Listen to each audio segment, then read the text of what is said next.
Hello. Ryan Garcia has been known for his phenomenal lead hook. Why? Commonly, when we think power, we expect it from the backhand because you get more rotation, less body weight into the blow. But Ryan Garcia's lead hook has been prolific for its ability to finish his opponents all the same. Thus, truly, to his undefeated career of 20 wins etched with 17 knockouts, his lead hook has stood as a prolific signature to his overall kit. Beyond that, to his overall career. That said, what makes his lead hook so dangerous? It's intriguing because his lead hook has actually been questioned by boxing coaches, as it is not an orthodox way to throw a lead hook. He loads up into his fascia, delivering it into his opponent, but for some reason, despite breaking away from the fundamental form, it consistently works for him. Even he has conveyed tremendous confidence in his ability to consistently land, despite it being unorthodox. Why? A few reasons. First, of course, he isn't wailing it without a purpose, he's timing it to his opponent's reactions. That's why you always see him hitting the reflex bag. He's been honing his eyes and his ability to react to his opponents ever since he was a child. His ability to consistently land with a winging lead hook is the fruits of his labor, a phenomenal ability to read and time his opponents. That's why he can sacrifice form on the punch. It's so precise to his opponent's next movement that instantly he can catch them on the half beat of that movement.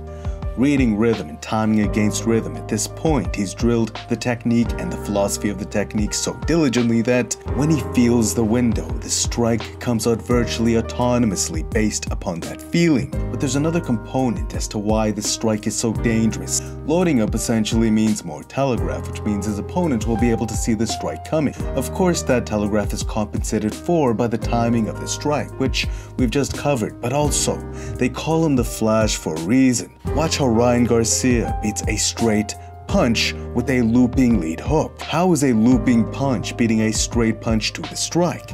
It's something I covered a lot on this channel, and Naoya Inoue, who's ranked as one of the best boxers in the world, he uses the same understanding. Despite possessing such sharp fundamentals, when you look at the execution of Naoya Inoue's devastating strikes, he too, like Ryan Garcia, is harnessing the elastic properties of his body's force transmission system. That does not mean these two are punching with their arms. That's the wrong way to look at the strike. Instead, they're loading kinetic energy from their legs, their hips, into their body's force transmission system, then like a rubber band, snapping more acceleration into their strike. That's why, despite the increased telegraph, these two fighters, they look like lightning. Even if they have telegraph in their strikes, they do not lack speed. Naoya Inoue uses the telegraph to trigger your guard, which in turn opens up the body. He's so fast that much of the time, you do not feel safe countering against the window. Ryan Garcia, he times your behavior with the reaction time operating in the milliseconds. Both execute like lightning due to the increased acceleration of the strike. That said, let's now take an even closer glance at Ryan Garcia's last bout, starting with his stance. First, note how Ryan's foot is slightly pointed in and is measuring against Fonseca's lead foot. As Ryan steps in, note how Fonseca level changes to time a cross against the body. This is important. Keep note of this. Now, here, angling towards the center line, you can see Ryan feinting engage against the center line. He's building feel to enter with a jab. This is all very subtle. The motions are not very big. Note also how Ryan keeps his lead arm low in his neutral stance. Why is this? He does transition to use a high guard, but his neutral stance is a Philly shell. The lead arm goes across the body and the backhand is centered on his chin to catch jabs that may come towards it, rolling the lead shoulder to guard his opponent's backhand or to raise his guard to block a hook. This style is subtle and it demands quick reaction time.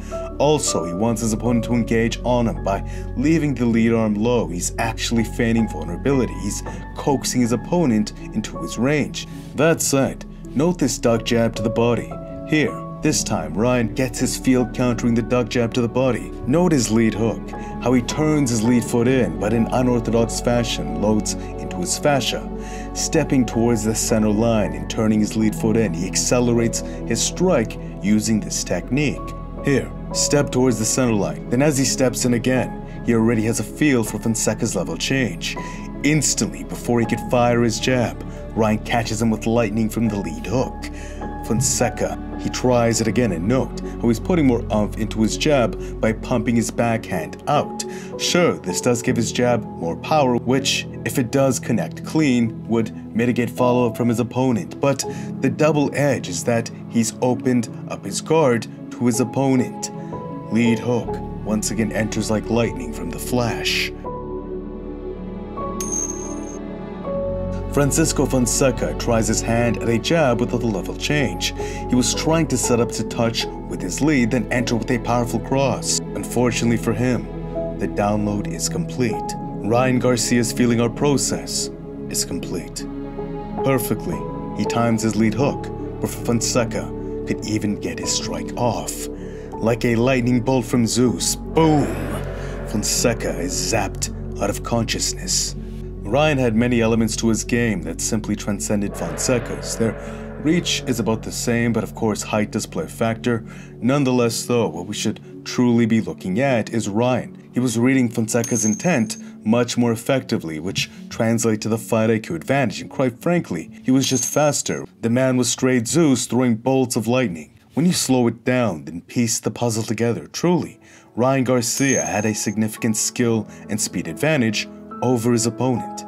Nonetheless though, Fonseca is still a man who stepped into a very dangerous environment. I have nothing but respect for this man. After all, to take part in this world, it takes a tremendous amount of courage. Fighting out of Nicaragua and having amassed a record of 25 wins with now 3 losses, boxing may have been his whole life. Unfortunately for him though, Ryan Garcia was just better.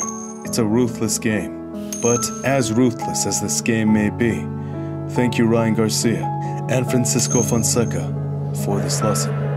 If you like more from me, please subscribe and hit the notifications. Thank you if you did. It truly does mean a lot to me. Thank you. Smash the like button if you enjoyed. It's good karma, and until next time, peace.